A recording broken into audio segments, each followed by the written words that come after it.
একসময় এনচান্টিয়ার রহস্যময় দেশে অরোরা নামে একটি প্রফুল্ল এবং দয়ালু পরী বাস করত।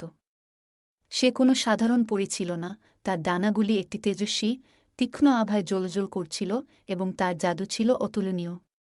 অরোরার মিশন ছিল মন্ত্রমুগ্ধ বনের সমস্ত জীবন্ত প্রাণীদের জন্য আনন্দ, সম্প্রীতি এবং সুখ আনা। প্রতিদিন সূর্য উঠতে শুরু করার সাথে সাথে অরোরা তার আরামদায়ক ফুলের পাপড়ির বাড়ি থেকে উড়ে যেত এবং তার জাদুকরী দুঃসাহসিক কাজ শুরু করত। তার ঝকচকে কাঠি দিয়ে তিনি যেখানেই যেতেন সেখানেই পরীর ধুলো ছিটিয়ে দিতেন, নিস্তেজ এবং অন্ধকার জায়গাগুলিকে প্রাণবন্ত এবং রঙিন প্রাকৃতিক দৃশ্যে পরিণত করে।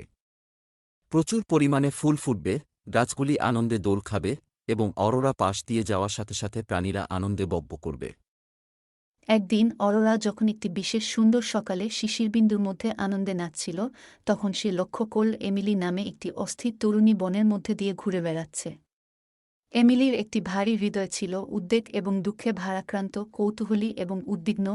অরোরা এমিলির কাঁধে মৃদুভাবে অবতরণ করে এবং তার কানে একটি মৃদু বাতাস ফিসফিস করে। আরাম এবং আশ্বাস এনে দেয়। বিস্মিত কিন্তু কৌতূহলী, এমিলি তার কাঁধে বসে থাকা ঐন্দ্রজালিক পরীকে দেখতে ফিরে গেল। অরোরা আন্তরিকভাবে হেসে নিজের পরিচয় দিল। মেয়েটির চোখ বিস্ময়ে প্রশস্ত হয়ে উঠল যখন সে ছোট্ট, দীপ্তিমান প্রাণীটিকে দেখে অবাক হয়েছিল। তোমার কি কষ্ট হচ্ছে, প্রিয় এমিলি? অরোরাকে তার সুরেলা কণ্ঠে জিজ্ঞেস করলেন। এমিলি প্রথমে ইতস্তত করলেও পরে বোঝার পরীর কাছে তার হৃদয় ঢেলে দিল। তিনি তার অসুস্থ দাদির জন্য চিন্তিত ছিলেন এবং আশা হারিয়েছিলেন যে জিনিসগুলি কখনো ভালো হবে। অরোরা মনোযোগ সহকারে শুনল, তার হৃদয় সহানুভূতিতে পূর্ণ। তিনি তার কাঠি দিয়ে এমিলির হাত স্পর্শ করলেন, মেয়েটির শিরার মাধ্যমে নিরাময় শক্তির একটি চকচকে স্পন্দন পাঠান। ভালোবাসা এবং আশার শক্তিতে বিশ্বাস কর, এমিলি, পরী মৃদুস্বরে বলল। আপনার দাদির প্রতি আপনার ভালোবাসা এবং আপনার আশার শক্তি বিস্ময়কর কাজ করতে পারে। মনে রাখবেন, অলৌকিক ঘটনা ঘটে যখন আমরা তাদের আশা করি। তার হৃদয়ে নতুন করে আশা নিয়ে এমিলি তার কান্নার মধ্য দিয়ে হেসে অরোরাকে ধন্যবাদ জানায়। পরীটি এমিলির চারপাশে উড়ে বেড়ায়, তার পিছনে ছোট ছোট জ্বলন্ত স্ফুলিঙ্গের লেজ রেখেছিল। দিন যত গড়াচ্ছে, এমিলি তার মধ্যে ক্রমবর্ধমান ইতিবাচকতা এবং সংকল্পের অনুভূতি অনুভব করতে পারছে। অরোরা বনের মধ্য দিয়ে তার মনোমুগ্ধকর যাত্রা অব্যাহত রেখেছিল, তার মুখোমুখি হওয়া প্রতিটি প্রাণীর জীবনকে উজ্জ্বল করে। তিনি তার জাদু গান গাওয়া পাখি, কৌতুকপূর্ণ কাঠবিড়ালি এবং এমনকি লুকানো গ্লেডের দুষ্টু পরীদের সাথে ভাগ করেছেন।